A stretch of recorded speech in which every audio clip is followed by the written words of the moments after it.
بسم اللہ والحمد للہ والصلاة والسلام علی رسول اللہ وعلی آلہ واصحابہ اجمعین الی یوم الدین۔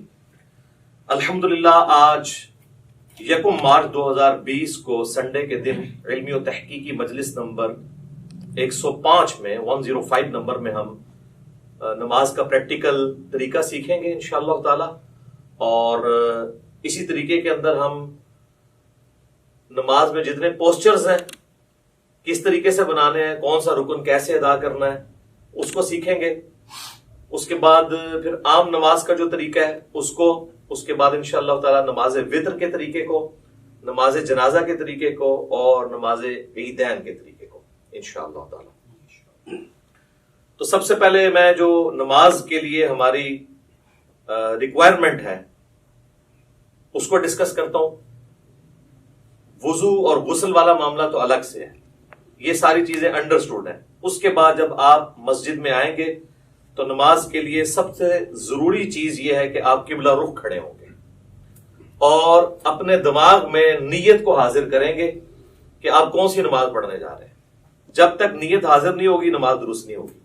صحیح بخاری اور صحیح مسلم کی متفق علیہ حدیث ہے کہ اللہ کے محبوب صلی اللہ علیہ وآلہ وسلم نے فرمایا انما الاعمال بالنیات، اعمال کا دار و مدار نیتوں کے اوپر ہے۔ تو نیت کو حاضر کرنا ضروری ہے۔ زبان سے نیت کا اظہار کرنا یہ کوئی ثابت نہیں ہے، البتہ نیت کو ذہن میں حاضر کرنا کہ میں اس وقت کون سی نماز پڑھنے جا رہا ہوں، کس وقت کی نماز پڑھنے جا رہا ہوں اور کتنی رکعتیں پڑھنے جا رہا ہوں، نوافل پڑھنے جا رہا ہوں یا فرض نماز پڑھنے جا رہا ہوں، یہ ضروری ہے، ادروائز پھر نماز نہیں ہوگی۔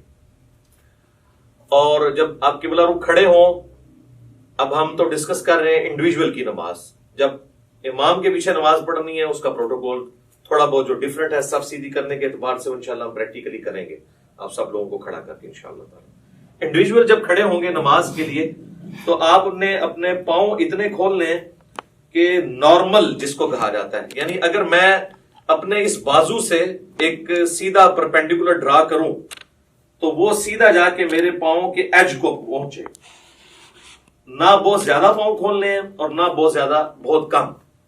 اور عموماً اگر آپ تقریباً 10 سے 11 انچ تک کھول لیں تو وہ نارمل تصور کیے جاتے ہیں۔ جیسے ہی آپ اس سے باہر نکلیں گے تو پھر جب آپ صف میں کھڑے ہوں گے تو کندھے سے کندھا نہیں ملے گا، اور اسی طریقے سے پاؤں نہیں ملیں گے، پاؤں ملائیں گے تو کندھا آؤٹ ہو جائے گا، کندھا ملائیں گے تو پاؤں آؤٹ ہو جائے گا۔ تو یہ یعنی دونوں کو اس طریقے سے بیلنس کرنا ہے۔ مرد کے لیے یہ ضروری ہے کہ وہ اپنی شلوار کو ٹخنوں سے اوپر رکھے۔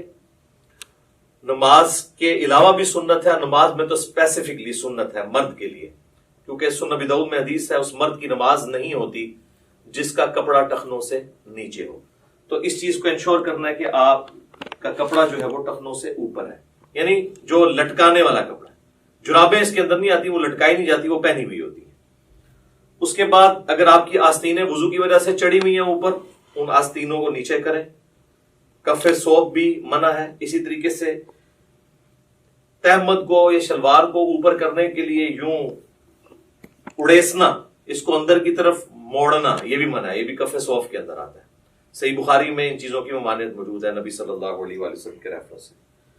تو اس اعتبار سے ان ساری چیزوں کو دیکھ لینا ہے۔ پھر آپ نے قبلہ رخ کھڑے ہونا ہے اس حال میں کہ آپ جب قیام کے لیے اپنے ہاتھوں کو بلند کریں تو آپ کے یہ چیز ذہن میں ہونی چاہیے کہ میں اللہ تعالیٰ کے سامنے ہینڈز اپ کرنے جا رہا ہوں۔ یہ رفع الیدین کا ایک فلسفہ ہے، اور یہ جب ذہن میں ہوگا تو پھر نماز کے اندر خشوع و خضوع بھی نصیب ہوگا انشاءاللہ تعالیٰ۔ رفع الیدین کیسے کرنا ہے؟ اپنے ہاتھوں کو نارملی بلند کرنا ہے، یعنی اس کونی کو اگر ہم پیوٹ مانیں تو یہ کونی اگر ہم یوں رکھتے ہوئے اپنے ہاتھ کو یوں بلند کریں تو آپ دیکھیں گے کہ میری جو انگلیاں ہیں وہ کانوں کی سیدھ میں آ گئی ہیں، سائڈ سے جا کے دیکھیں، اور میری ہتھیلی جو ہے وہ کندھے کی سیدھ میں آ گئی ہے۔ یہ سنت طریقہ ہے۔ اور اس دوران ہاتھ کی انگلیاں اتنی کھلی ہوئی ہونی چاہیے جو نارمل ہے۔ سنن ابی داؤد میں حدیث ہے کہ نبی علیہ السلام جب رفع الیدین کرتے تھے تو ہاتھوں کی انگلیوں کو پھیلا کر کرتے تھے۔ پھیلانے سے مراد یہ نہیں ہے کہ ایسے کرتے تھے، تو بالکل اب نارمل طریقہ ہے۔ یعنی وہ راوی یہ بتانا چاہ رہے ہیں کہ نبی علیہ السلام ہاتھوں کو یوں نہیں رکھتے تھے بلکہ نارملی رکھتے تھے. اب آپ اس کو یوں دیکھیں گے تو میں جب اس کو ہاتھ کو بلند کروں گا تو آپ یہ دیکھیں میرے دونوں انگلیاں کانوں کی سیدھ میں ہیں, میری ہتھیلیاں کندھے کی سیدھ میں ہیں, اور میری ہتھیلیاں قبلہ رخ ہیں. اور اس دوران یہاں پر ہی تھوڑی دیر کے لیے روکتے ہوئے میں اللہ اکبر کہوں گا اور اس کے بعد اپنے ہاتھوں کو باندھوں گا. اب جتنے بھی رفع الیدین ہوں گے وہ اسی طریقے کے ساتھ ہوں گے. صحیح مسلم میں حدیث ہے کہ نبی صلی اللہ علیہ وآلہ وسلم اپنے ہاتھوں کو کانوں تک بلند کرتے تھے. صحیح بخاری میں حدیث ہے کہ نبی علیہ السلام اپنے ہاتھوں کو کندھوں تک بلند کرتے تھے. اس میں تطبیق یہی بنتی ہے کہ آپ ہاتھ اس طرح بلند کرتے تھے کہ اگر انگلیاں دیکھی جائیں تو وہ کانوں کی سیدھ میں آ جائیں اور ہتھیلیاں دیکھی جائیں تو وہ کندھوں کی سیدھ میں آ جائیں. یہ نارمل پوزیشن ہے اور یہ بالکل صحیح ہونا چاہیے. اس کے لیے پریکٹس کرنے کا طریقہ ہے کہ آپ شیشے کے آگے کھڑے ہوں اور اس کی پریکٹس کریں. بعض لوگ ہوتے ہیں ان کے ہاتھ یوں ہوتے ہیں, یوں ہوتے ہیں, کچھ یوں ہوتے ہیں. یہ پریکٹس آپ کو کرنی پڑے گی. کسی کا ایک ہاتھ اونچا ہوتا ہے, نیچے ہوتا ہے. تو یہ اب مجھے جو میں یہ کر رہا ہوں میرے سامنے شیشہ نہیں ہے, یہ میری پریکٹس کی وجہ سے یہ سیدھا نظر آ رہا ہے. بعض اوقات آپ سمجھ رہے ہوں گے کہ سیدھا ہے لیکن وہ سیدھا ہوتا نہیں ہے, ٹیڑھا ہو جاتا ہے. تو اس کے لیے آپ کو پریکٹس کرنی پڑے گی. اور رفع الیدین کرتے ہوئے آپ نے اللہ اکبر کہہ کے ہاتھوں کو باندھنا ہے. یہ صحیح بخاری کے اندر یہ بھی حدیث موجود ہے کہ نبی علیہ السلام رفع الیدین کرتے اور اللہ اکبر کہتے. اور صحیح بخاری مسلم میں یہ بھی ملتا ہے کہ آپ صلی اللہ علیہ وآلہ وسلم اللہ اکبر کہتے اور رفع الیدین کرتے. لہذا اس چکر میں نہیں پڑنا کہ پہلے رفع الیدین کرنا ہے یا پہلے اللہ اکبر کہنا ہے. دونوں بیک وقت کہنے ہیں, آگے پیچھے کہنے ہیں, جس بھی طریقے سے کہیں سائملٹینیسلی آپ کہہ لیں. ہر صورتحال جو ہے وہ سنت کے مطابق ہے, کیونکہ اتنی جو باریکیاں ہیں نا وہ احادیث کے اندر نہ تو اللہ تعالیٰ کو مطلوب ہے کہ اس طرح کی رپورٹ کی جائے, نہ نبی علیہ السلام نے ان کو اس طریقے سے تعلیم فرمایا. تو یہ بڑی امپورٹنٹ چیز ہے اس حوالے سے. اللہ اکبر کہہ کے آپ نے ہاتھوں کو باندھا. اب ذرا یہ ہاتھوں کو باندھنے کی پوزیشن آپ ذرا دیکھ لیں. یہ میرا جو لیفٹ والا ہاتھ ہے یہ بعض لوگ یوں کر کے مٹھی بند کر لیتے ہیں, اس کو آپ نے یوں رکھنا ہے جو نارمل پوزیشن ہے. اس کے بعد آپ نے یہ دایاں ہاتھ بائیں ہاتھ کے اوپر یوں رکھا کہ جو نارمل پوزیشن ہے. بعض لوگ یوں کر کے پکڑ لیتے ہیں, ٹھیک ہے, اگر آسانی ہے یوں کر کے پکڑ لیں, یہ نارمل پوزیشن ہے. اور اگر آپ اس کو یوں رکھیں گے تو آپ کو رکھنے میں بھی آسانی ہوگی. یہ سنت طریقہ ہے جو صحیح بخاری کی حدیث کی روشنی میں ہمیں پتہ چلتا ہے. کیونکہ صحیح بخاری میں حدیث ہے کہ سہل ابن سعد الساعدی کہتے ہیں کہ نبی صلی اللہ علیہ وآلہ وسلم کے زمانے میں ہمیں حکم دیا جاتا تھا کہ ہم اپنا دایاں ہاتھ بائیں زیرہ کے اوپر رکھیں. اب زیرہ جو ہے یہ کونی سے لے کے انگلیوں تک ہے. اور ابو داؤد اور نسائی کے اندر حدیث ہے کہ نبی علیہ السلام نے اپنا دایاں ہاتھ بائیں رزق را سین غین کف اور ساعد پر رکھا. ساعد کہتے ہیں کف سے لے کر کونی تک. یہ کف کا لفظ تو اردو زبان میں بھی استعمال ہوتا ہے, یہ عربی کا ہے. اور یہاں انگلی سے لے کے کف تک رزق کہلاتا ہے, اور اس پورے کو ہم کہتے ہیں زیرہ.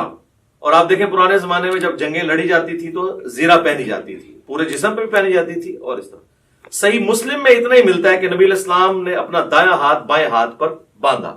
ڈیٹیل بخاری میں اور ابو داؤد میں اور سنن نسائی میں ملتی ہے. مسند احمد میں روایت ہے کہ سینے پہ باندھا. اب سینے سے مراد یہ نہیں کہ آپ نے یوں کر کے باندھ لیا. سینے کی ڈیفینیشن ہے یہ نہر سے لے کر ناف تک, یہ سارے کا سارا سینہ ہے.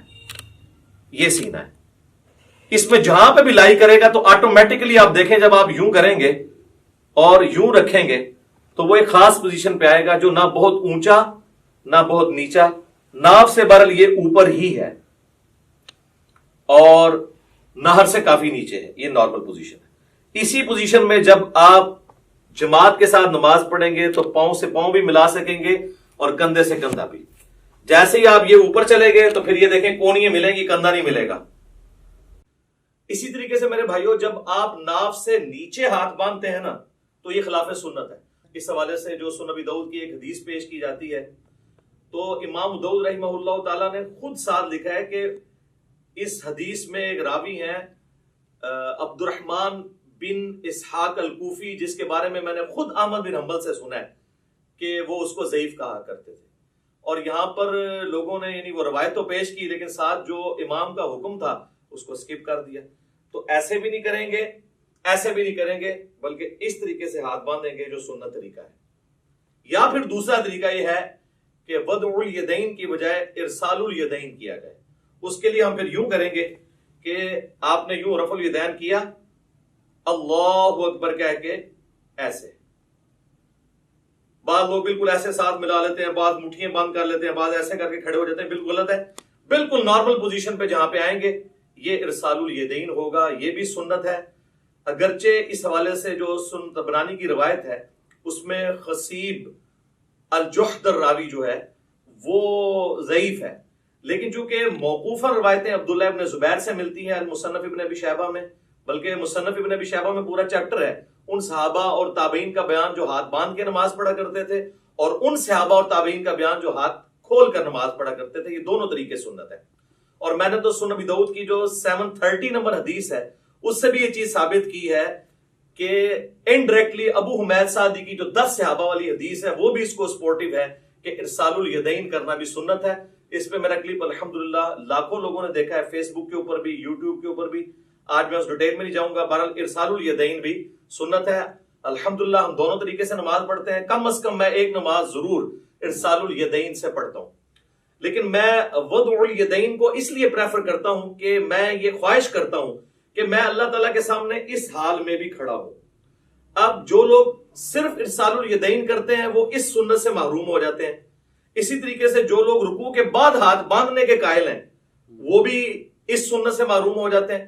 تو ہم اس سنت پہ بھی عمل کرتے ہیں اور اس پہ بھی، رکوع سے پہلے یوں اور رکوع کے بعد ارسال الیدین، اس پہ تو اجماع ہے اہل سنت کے تمام مکاتب فکر، حنفی، شافعی، مالکی، حنبلی اور اہل حدیث بھی۔ یہ تو چند علماء عرب ہیں جنہوں نے یہ کام ڈالنا شروع کیا رکوع کے بعد ہاتھ باندھنے والا، اس پہ تو اجماع امت ہے، اور میں نے دلائل کے ساتھ ثابت کیا ہے۔ صحیح بخاری میں اس کے اشارے موجود ہیں، سنن ابی داؤد کے اندر ابو حمید سعدی والی حدیث میں اس کے اشارے موجود ہیں کہ ارسال الیدین کیا جائے گا رکوع کے بعد۔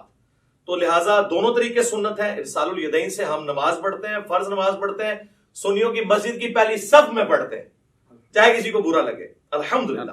مطلب اس میں تو کوئی آر نہیں ہمیں اس بات کو کرنے میں۔ تو ارسال الیدین بھی سنت ہے اور وضع الیدین بھی سنت ہے۔ تو آپ اچھا بعض لوگ جو ہے نماز شروع کرتے ہی اللہ اکبر کہہ کے یوں ہاتھ چھوڑ دیتے ہیں اور پھر یوں ہاتھ باندھتے ہیں، یہ بھی خلاف سنت ہے۔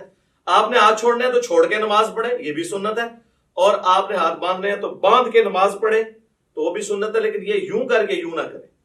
اس کے بعد پھر آپ اللہ اکبر کہتے ہوئے اگلے رکن میں جائیں گے اور رفع الیدین کرتے ہوئے اسی طریقے سے، اور وہ ہے رکوع۔ یوں دیکھیں، اللہ اکبر۔ اب رکوع کے اندر آپ نے ساری انگلیاں جو ہیں ہاتھوں کی پھیلا کے رکھنی ہیں اور مضبوطی کے ساتھ گھٹنوں کو پکڑنا ہے اور ان بازوؤں کو بالکل سیدھا کر دینا ہے۔ جب آپ سیدھا کریں گے تو آپ کی کمر آٹومیٹکلی خود بخود سیدھی ہو جائے گی، جو سنت طریقہ ہے، اور آرام سے یہاں پہ آپ تسبیحات کریں گے، اور اس کے بعد سکون سے پھر آپ تسبیحات پڑھنے کے بعد جو میں بعد میں بتاؤں گا، سمع اللہ لمن حمدہ، ربنا ولک الحمد حمدا کثیرا طیبا مبارکا فیہ، مختلف قسم کے الفاظ ہیں، ربنا ولک الحمد بھی کہہ سکتے ہیں۔ اور اس حالت میں آپ نے ہاتھ باندھنے نہیں بلکہ ارسال الیدین کرنا ہے، اور کم از کم اتنی دیر کھڑے ہونا ہے کہ جتنی دیر آپ ربنا لک الحمد کہیں۔ بعض لوگوں کی عادت ہے کہ وہ سمع اللہ لمن حمدہ کہہ کے تو ساتھ ہی ایسے چلے جاتے ہیں سجدے میں، یہ بالکل خلاف سنت ہے، نماز نہیں ہوگی۔ بلکہ بخاری مسلم میں بڑی ڈیٹیل حدیث ہے، جو ایک صحابی نے نماز پڑھی، نبی علیہ السلام کے پاس حاضر ہوا، سلام عرض کیا، آپ علیہ السلام نے وعلیکم السلام ورحمۃ اللہ کہا اور کہا کہ دوبارہ نماز پڑھو، تو نے نماز پڑھی نہیں، 3 دفعہ اسی طریقے سے ہوا۔ پھر اس نے عرض کیا اللہ کے نبی مجھے نماز سکھائیں، تو آپ صلی اللہ علیہ وآلہ وسلم نے فرمایا کہ سکون کے ساتھ قیام کرو اور پھر قرآن جتنا مقدر ہے وہ پڑھو، اس کے بعد سکون سے رکوع کرو، رکوع کے بعد بالکل سیدھے کھڑے ہو جاؤ یہاں تک کہ ہر ہڈی اپنی جگہ پہ آ جائے، پھر سجدے کے لیے جاؤ اور پھر 2 سجدوں کے درمیان اس طرح بیٹھو کہ ہر ہڈی اپنی جگہ پہ آ جائے، پھر دوسرا سجدہ کر کے بھی بیٹھو اور پھر دوسری رکعت کے لیے کھڑے ہو، یعنی جلسہ استراحت بھی کرو۔ یہ صحیح بخاری میں 6251 نمبر حدیث ہے، جس کے تحت میں سمجھتا ہوں کہ علماء عرب نے جو جلسہ استراحت کو چھوڑ دیا یہ خلاف سنت ہے ان کی نماز۔ ربنا لک الحمد بھی کہہ سکتے ہیں، اللہم ربنا ولک الحمد بھی کہہ سکتے ہیں، جو بھی وہ انشاءاللہ میں پریکٹیکل جب کروں گا تو آپ کو پتہ چل جائے گا۔ اس کے بعد آپ نے سجدہ میں جانا ہے، اور اس کے لیے سنت یہ ہے کہ آپ نے پہلے ہاتھ لگانے ہیں، اس کے بعد گھٹنے لگانے ہیں، اور نبی علیہ السلام کی حدیث ابو داؤد میں موجود ہے، آپ صلی اللہ علیہ وآلہ وسلم نے فرمایا کہ اونٹ کی طرح مت بیٹھو. اور بعض لوگ کہتے ہیں جی اونٹ تو بیٹھتا ہی اس طرح کے پہلے ہاتھ لگاتا ہے پھر گھٹنے، تو میں اس پہ اکثر کہتا ہوں کہ نبی علیہ السلام نے اونٹ بٹھایا ہوا ہے، اس میں آگے الفاظ موجود ہیں پہلے ہاتھ لگاؤ بعد میں گھٹنے. پھر صحیح بخاری میں جو حدیث ہے 803 نمبر، اس سے پہلے امام بخاری نے باقاعدہ عبداللہ ابن عمر کا عمل لکھا ہے جس کی پوری سند مصنف ابن ابی شیبہ میں موجود ہے کہ عبداللہ بن عمر جب سجدے میں جانے لگتے تھے پہلے ہاتھ لگاتے تھے بعد میں گھٹنے. لہذا علماء عرب جو نماز پڑھتے پہلے گھٹنے لگاتے ہیں یہ سنت سے دور ہے ایز کمپیئر ٹو اس عمل کے جو ہم کرنے لگے ہیں. ربنا لک الحمد حمدا کثیرا طیبا مبارکا فی، اس کے بعد آپ سجدے کی طرف جھکیں گے تو آپ نے یہ دیکھیں یہ خود بخود اپنی جگہ بنائے گا ہر چیز.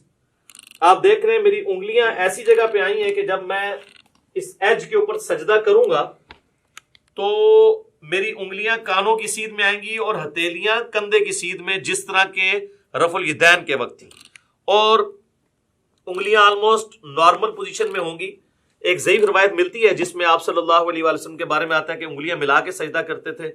کچھ تابعین کے بارے میں صحیح سند سے بھی ملتا ہے کہ وہ پسند کرتے تھے کہ انگلیاں ملا کے کی جائیں، لیکن اس پہ کوئی مرفوع یا موقوف حدیث اس حوالے سے نہیں ملتی. آپ نارمل پوزیشن میں رکھیں، اتنی نہ کھول دیں کہ یہ قبلہ رخ سے ہٹ جائیں، یہ نارمل پوزیشن میں. اور اگر کسی نے یوں رکھنی ہے تو یوں بھی رکھ سکتا ہے، اس میں ذرا تردد ہوتا ہے، اس میں ہتھیلیاں بھی لگ جاتی ہیں اور آپ آلموسٹ یہ قبلہ رخ ہی ہوتی ہیں انگلیاں. کانوں کی سیدھ میں انگلیاں آ جائیں گی، یعنی کہ یہ دو آنکھوں کے درمیان آپ آنکھوں کی سیدھ میں رکھیں گے، خود بخود کانوں کی سیدھ میں آئیں گی، اور ہتھیلیاں جو ہیں وہ شولڈر کی سیدھ میں.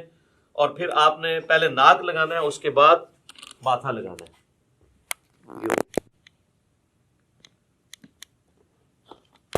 اسی حالت میں سجدے کی تسبیحات آپ نے پڑھنی ہے، سبحان ربی الاعلی، یا باقی تسبیحات انشاءاللہ پڑھ کے بتا دوں گا.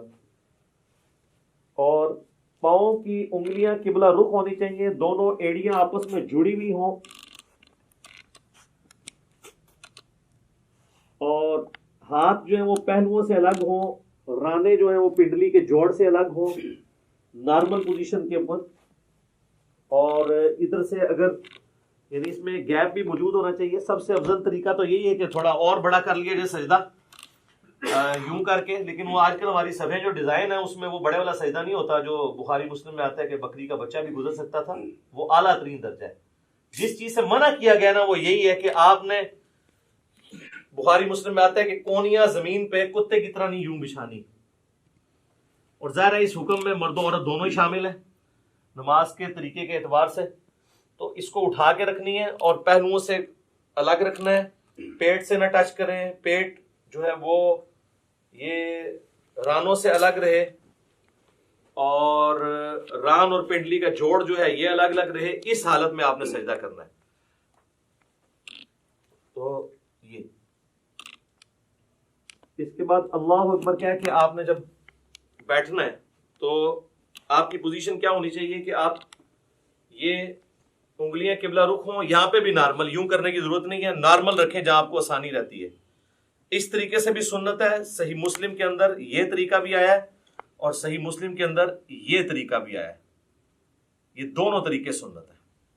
یہاں پہ مشہور ہے کہ جی وہ اگر کسی کی انگلیاں یوں نیچے ہو جائیں تو اس کی انگلیاں کاٹ دی جائیں، جبکہ صحیح مسلم میں کہ نبی علیہ السلام جب آخری رکعت میں تورک بیٹھتے تھے جو میں اینڈ پہ بتاؤں گا، تو اپنے بائیں ہاتھ سے اپنے گھٹنے کو لقمے کی طرح پکڑ لیتے تھے.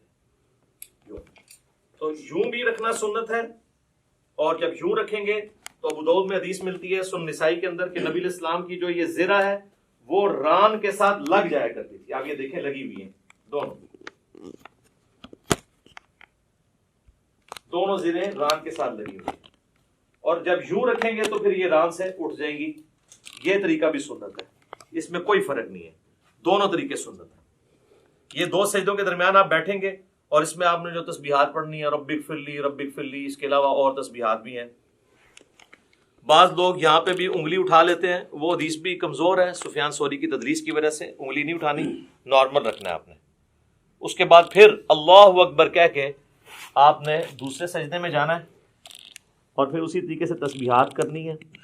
ناک بھی لگنا چاہیے، ماتھا بھی لگنا چاہیے، اور زمین کی سختی ہلکی سی معلوم ہونی چاہیے. بالکل نہیں ہوا میں سجدہ ہو رہا ہو، بہتر ہے مٹی والی جگہ پہ ہو تو زیادہ افضل ہے اور نبی الاسلام کو پسندیدہ بھی ہے. باقی چٹائی وغیرہ بھی جائز ہے، میں نے اس کے حوالے سے بھی کافی ویڈیوز ریکارڈڈ موجود ہیں.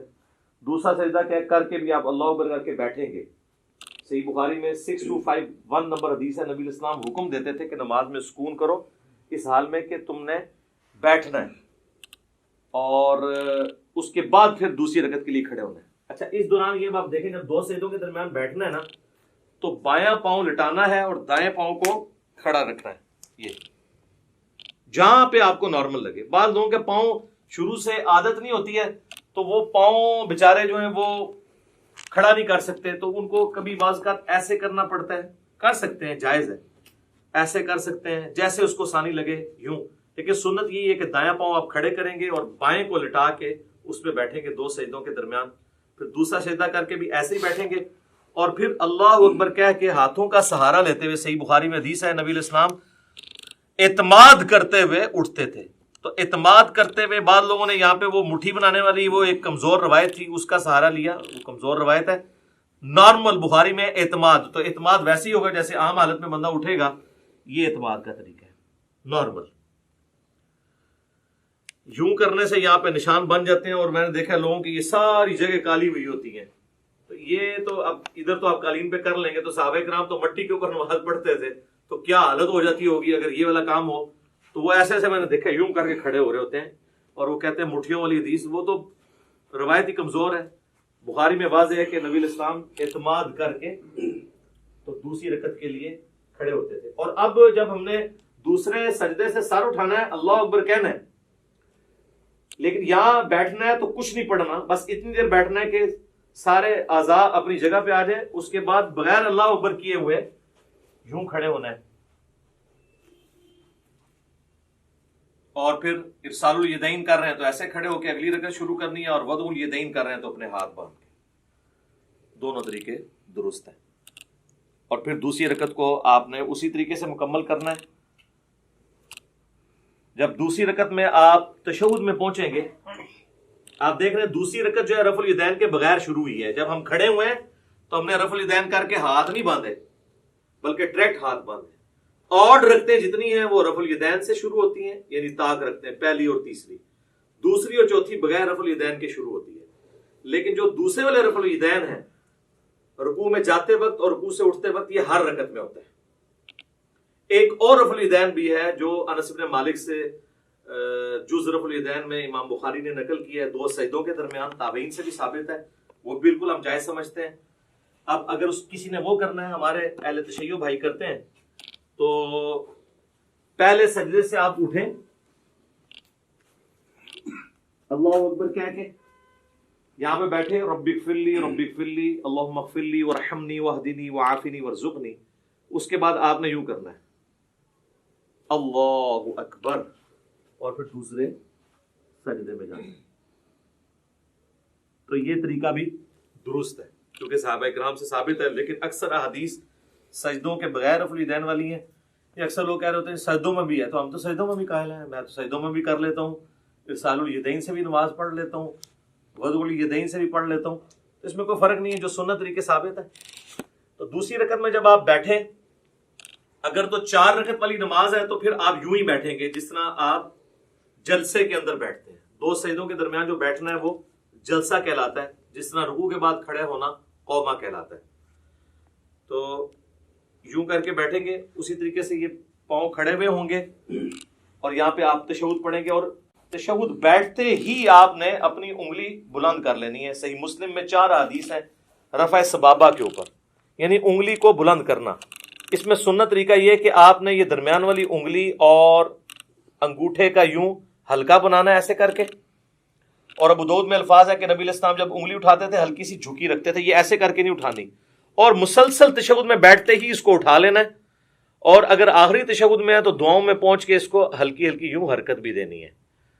یہ بھی ثابت ہے. اور صحیح مسلم میں عبداللہ ابن زبیر جو نقل کر رہے ہیں وہ صرف اشارے کو نقل کر رہے ہیں، حرکت کو نہیں کر رہے. تو بغیر حرکت کے بھی اشارہ تھروٹ یوں کرنا یہ ثابت ہے. یہ طریقہ بھی ثابت ہے انگلی اٹھانے کا. اور ایک یہ طریقہ بھی ہے انگوٹھے کو اس جڑ میں رکھ کے یوں کر کے، اس کو کہتے ہیں وہ 53 کا عدد بنانا. یہ بھی طریقہ ٹھیک ہے. یہ دونوں طریقے ٹھیک ہیں. یہ عمومی طریقہ احادیث کے اندر رپورٹ ہوا ہے، چاہے یہاں پہ رکھیں چاہے یہاں پہ رکھیں، دونوں طریقے درست ہوں گے تشہد میں۔ اور یہ میں درمیان والے تشہد کی بات کر رہا ہوں جو 2 رکعتوں کے بعد ہے، جب آپ 4 رکعت پڑھ رہے ہو تو محمد عبدہ و رسولہ تک پڑھ کے ساتھ دروشی بھی پڑھ لیں تو افضل ہے۔ وہ مسند احمد میں حدیث موجود ہے کہ آپ تشہد کے بعد بھی کھڑے ہو سکتے ہیں۔ سنن نسائی میں، صحیح مسلم میں موجود ہے کہ نبی علیہ السلام جب 9 رکعت وتر پڑھا کرتے تھے تو 8ویں رکعت میں بیٹھتے، تشہد پڑھتے، دروشی پڑھتے، اس کے بعد دعائیں پڑھتے، اور پھر آپ صلی اللہ علیہ وآلہ وسلم کھڑے ہوتے تھے 9ویں رکعت کے لیے۔ تو درمیان والے تشہد میں پڑھ سکتے ہیں۔ بہرحال اس میں جب آپ کھڑے ہوں گے دروشی پڑھنے کے بعد اللہم صلی علی محمد وعلی آل محمد اتنا بھی پڑھ لیں تو کافی ہے۔ یہ بھی سنن نسائی میں 1293 نمبر 1293 نمبر حدیث ہے، نبی اسلام نے یہ مختصر دروشی بھی تعلیم فرمایا۔ تو اللہ اکبر کہہ کے جب کھڑے ہوں گے تو زمین پر اعتماد کریں گے یوں، اور اٹھتے وقت پہلے گھٹنے اٹھائیں گے، اس کے بعد آپ ہاتھوں کو اٹھائیں گے۔ جاتے وقت ہاتھ پہلے لگاتے ہیں، گھٹنے بعد میں، اور اٹھتے وقت اس کو اس طریقے سے آپ ریورس کرتے ہیں۔ یعنی دوسرے الفاظ میں جو کچھ آپ نے بچپن سے سیکھا ہے تقریباً اس کے الٹ ہی کرتے ہیں آپ۔ پہلے گھوڑے لاندے نے پھر ہاتھ لاندے نے، تو اس طرح ذرا آسانی سے سمجھ آ جائے گا۔ اسی کو ہم نے عرض کیا ہے کہ مرنے سے پہلے ہے مسلمان کر لے اس پہ غور، کتابوں کا خدا اور ہے، بابوں کا خدا اور ہے۔ اچھا لوگ بڑا پراپوگنڈا کر رہے ہیں، اس نے 2 خدا کر دیے ہیں۔ 2 خدا نہیں ہم نے کیے ہیں، ہم نے یہ بتایا کہ اس خدا کا تعارف جو آپ نے کروایا ہے وہ نہیں ہے جو نبی علیہ السلام نے کروایا۔ وہ تو میں نے کلیریفائی بار بار کیا، ان کو بھی خیر سمجھ ہے۔ تو یہ کتابوں کی نماز آپ کو سکھا رہے ہیں جو نبی علیہ السلام نے امت تک، صحابہ، اہل بیت، تابعین، تبع تابعین کے ذریعے ہم تک پہنچائی ہیں الحمدللہ۔ اچھا اب چونکہ تیسری رکعت ہے تو تیسری رکعت میں جب ہم زمین پہ اعتماد کر کے کھڑے ہوں گے تو آپ اللہ اکبر، یہاں سے کھڑے ہوتے ہی آپ نے اللہ اکبر کہنا ہے، یعنی اللہ اکبر۔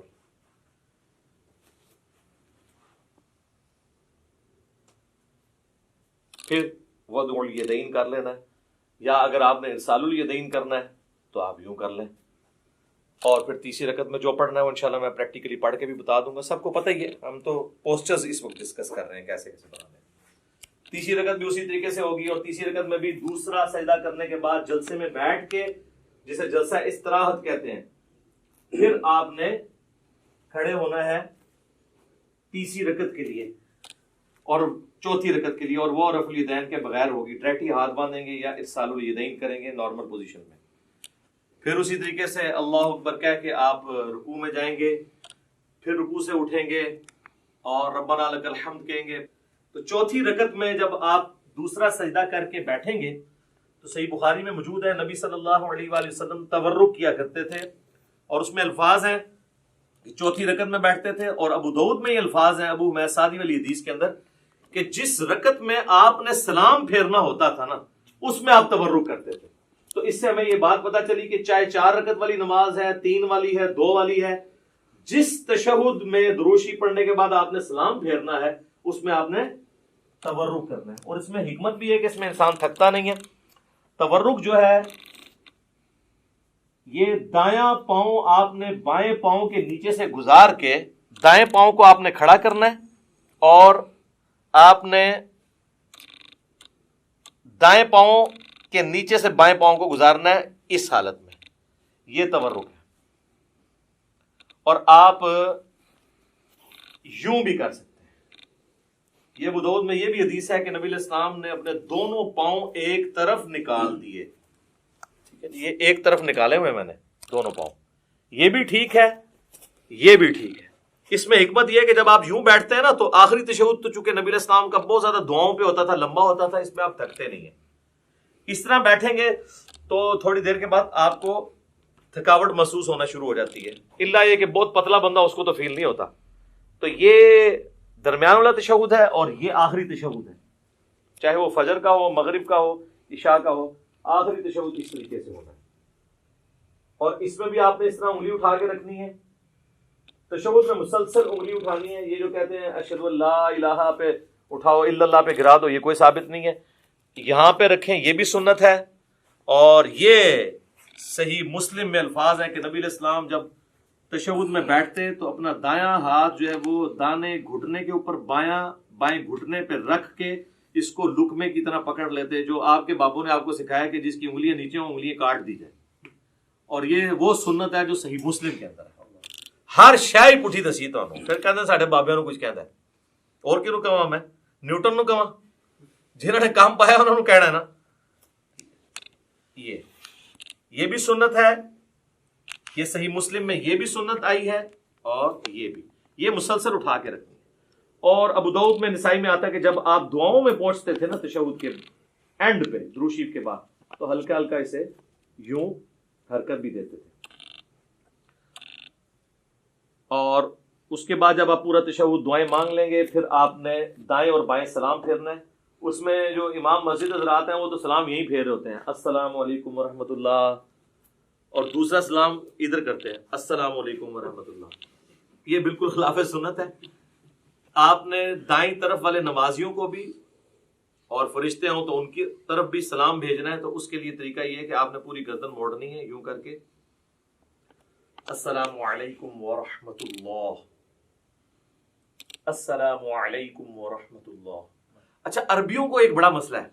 اچھا، السلام علیکم ورحمۃ اللہ وبرکاتہ بھی ثابت ہے ابو داؤد کے اندر، دونوں طریقے درست ہیں۔ عربی جو ہے نا ہمارے اجمی لوگوں کو نا، وہ چونکہ امام کے پیچھے ہم لوگ تو عادت ہے نا کہ امام جب پہلا سلام پھیرتا ہے نا، تو جب وہ رحمت اللہ پہ پہنچتا ہے تو ہم پہلا پھیرتے ہیں، پھر وہ دوسرے کے رحمت اللہ پہ پہنچتا ہے تو ہم دوسرا پھیرتے ہیں۔ عربی کیا کرتے ہیں کہ وہ انتظار کرتے ہیں کہ امام دونوں طرف پھیرے، السلام علیکم ورحمۃ اللہ، السلام علیکم ورحمۃ اللہ، اور اس کے بعد وہ پھیرتے ہیں۔ آپ نے دیکھا وہ عرب کے ٹی وی پہ بھی جب آپ کو آواز آ رہی ہوتی ہے اس کی مکبر کی پیچھے سے، تو اور وہ یہ سمجھ رہے ہوتے ہیں کہ ہم صحیح طریقے پہ چل رہے ہیں، دونوں طریقے درست ہیں، کیونکہ اب ہے تو پیچھے ہی ہے نا۔ جب پہلا سلام پھیرا اس کے بعد ہی آپ نے بھی پہلا پھیرا نا، تو یہ نہیں ہے کہ پورا پھیرے، اگر اس طریقے سے بھی کوئی کرنا چاہتا ہے وہ بھی ٹھیک ہے۔ یہ خام خواہ لوگوں پہ فتوے لگانا کہ وہ امام سے آپ آگے نکلے، امام سے کب آگے نکلے؟ امام نے السلام علیکم ورحمۃ اللہ کہا، اس کے بعد ہی ہم نے کہا، اور امام نے جب دوسرا پھیرا اس کے بعد ہی ہم نے کہا۔ وہ تو حدیث ہے بخاری مسلم میں کہ جو امام سے پہلے رکوع سے سر اٹھائے تو اسے ڈر جانا چاہیے کہ اللہ تعالیٰ اس کا سر جو ہے وہ گدھے کا نہ بنا دے۔ پوسچرز میں آپ نے امام سے پہلے کوئی کام نہیں کرنا، باقی جو بیچ میں پڑھنا ہے وہ آگے پیچھے ہو سکتا ہے، وہ تو نہ آپ سن رہے ہوتے ہیں اس کی، نہ وہ آپ کی سن رہا ہوتا ہے۔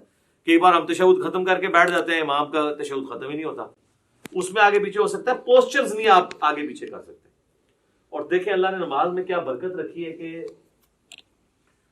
نماز میں مسلمانوں کی یونٹی ہے، کوئی فرقہ بھی دوسرے کے پیچھے نماز پڑھ سکتا ہے، کیونکہ بیسک سٹرکچر سب کی یہی ہے 4 رکعتوں میں، پہلے قیام کے بعد رکوع، رکوع کے بعد کھڑے ہونا، اس کے بعد سجدے میں جانا، 2 سجدوں کے درمیان بیٹھنا، اور ایون سنی شیعہ کی کتابیں تو متفق ہیں، شیعہ بھی جو ہے وہ جلسہ اس طرح آتی ہے، یعنی دوسرے سجدے کے بعد بیٹھ کے اٹھتے ہیں، اور اہل سنت بھی جو کتاب و سنت کے فالوورز ہیں وہ اسی طریقے سے اٹھتے ہیں۔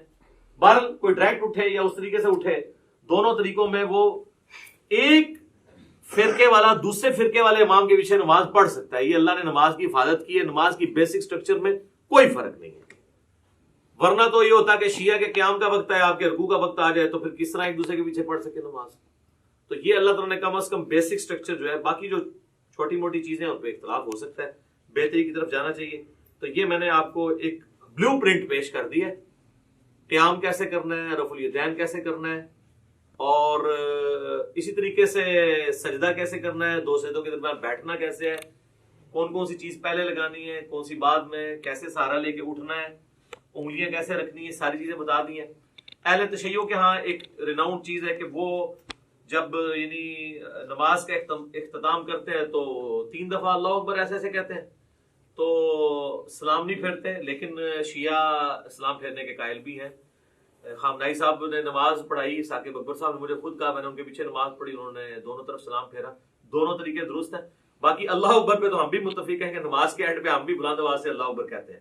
بخاری مسلم میں حدیث ہے کہ نبی علیہ السلام کی نماز کا مکمل ہونا اللہ اکبر کی آواز سے، تکبیر کی آواز سے پہچانا جاتا تھا، اس کے بعد آہستہ آواز سے 3 دفعہ استغفر اللہ، اور پھر اللہم انت السلام منک السلام تبارک یا ذا الجلال والاکرام۔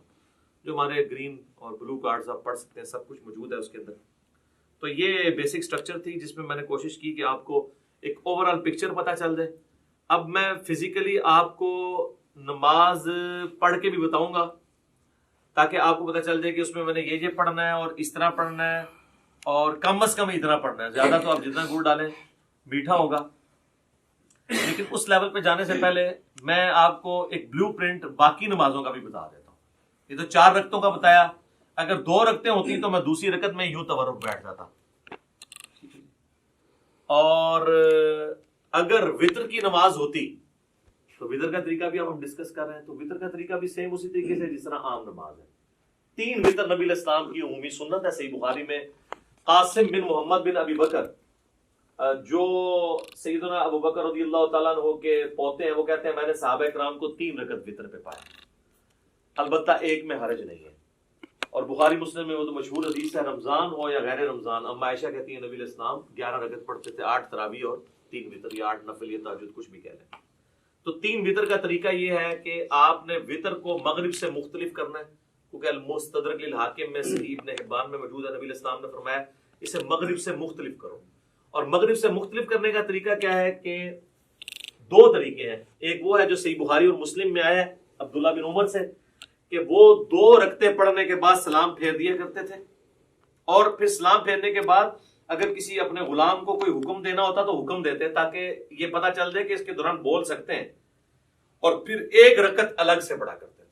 یہ مغرب سے مختلف کرنے کا ایک طریقہ ہے. دوسرا جو ہے وہ ہمیں سیدنا عمر فاروق رضی اللہ تعالیٰ عنہ سے صحیح ابن خزیمہ میں, ابن حبان میں, المستدرک للحاکم اور کئی کتابوں میں ملتا ہے کہ وہ کیا کرتے تھے کہ دوسرا جو تشہد ہے نا, جو 2 رکعتوں کے بعد جو تشہد ہے وہ نہیں بیٹھتے تھے. مغرب میں تو ہم بیٹھتے ہیں نا, تو دوسری رکعت میں بھی وہ جلسہ استراحت کرتے تھے اور تیسری رکعت کے لیے کھڑے ہو جاتے تھے. اور جب آپ تیسری رکعت کے لیے کھڑے ہوں گے, چونکہ یہ آڈ رکعت ہے, تو پھر یہ رفع الیدین سے شروع ہوگی. یہ بھی اکثر لوگ پوچھ رہے ہوتے ہیں کہ تیسری بغیر رفع الیدین دی ہوگی, رفع الیدین.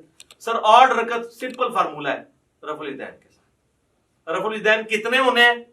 4 رفع الیدین تو اتفاقی ہیں.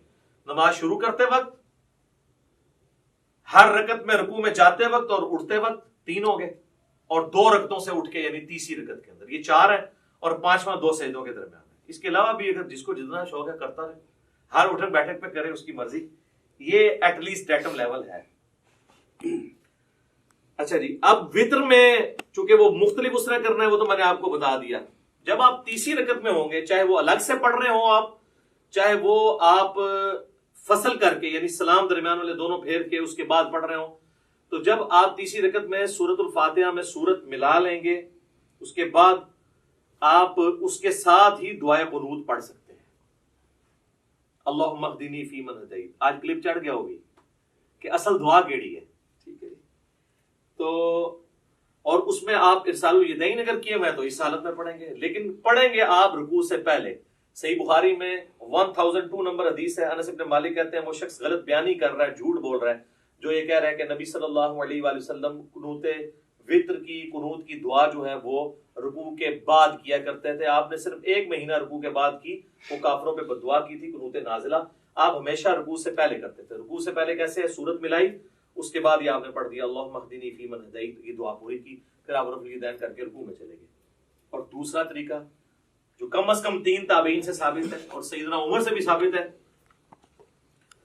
اور المصنف ابن ابی شیبہ میں, مستدرک الحاکم میں, صحیح ابن حبان کے اندر, ابن خزیمہ کے اندر, المعجم الکبیر طبرانی کے اندر ڈیٹیل سے مل جائے گا آپ کو کہ سیدنا عمر جو ہے وہ تکبیر کہتے تھے دعائے قنوت پڑھنے سے پہلے. یعنی سورت ملا لی, اس کے بعد سورت ملانے کے بعد آپ نے اللہ اکبر کیا, تکبیر کہی, اور دوبارہ ہاتھ باندھ کے آپ نے دعائے قنوت مانگی. اس میں ہاتھ نہیں اٹھانے ہوتے کیونکہ یہ قنوت نازلہ نہیں ہے, یہ عام قنوت ہے. عام قنوت میں ہاتھ باندھے جاتے ہیں یا ارسال الیدین کر کے آپ پڑھیں. ہاتھ اٹھانے والی کافروں میں بد دعا ہے, اور وہ ہوتی بھی رکوع کے بعد ہے, اور وہ ہوتی بھی عموماً فرض رکعت جو فرض نماز ہے اس کی آخری رکعت میں رکوع میں جانے کے بعد ہوتی ہے, جو سنت ہے. وہ آپ کو قنوت والا چیپٹر مشکات میں مل جائے گا, ابو داؤد ترمذی ابن ماجہ کے حوالے سے حدیث مل جائے گی. اور جو قنوت وطر کے اندر کوئی قنوت نازلہ کرنا چاہتا ہے تو نبی علیہ السلام سے ثابت نہیں, لیکن صحابہ کرام سے, ابی ابن کعب سے صحیح ابن خزیمہ کے اندر موجود ہے, جس میں دعائے قنوت بھی انہوں نے پڑھی اور ساتھ درود شریف بھی پڑھا اینڈ کے اوپر, اور بھی دعائیں مانگی, وہ آپ کر سکتے ہیں. صحابہ کا یہ طریقہ, اور میں اس پہ اکثر کہتا ہوں کہ جو لوگ کہتے ہیں کہ صحابہ کرام نعوذ باللہ حجت نہیں ہے، ہم نے مرفوع حدیثی دیکھنی ہے، تو ان کے لیے لمحہ فکری ہے کہ وہ جتنی یہاں پہ قنوت نازلہ پڑھا رہے ہیں اپنے وطروں کے اندر رمضان میں، وہ تو صحابہ کا طریقہ ہے۔ جب داڑھی کی باری آتی ہے ہم نہیں کاٹتے، لیکن مٹھی کے بعد صحابہ کا اجماع ہے کہ کاٹنا جائز ہے۔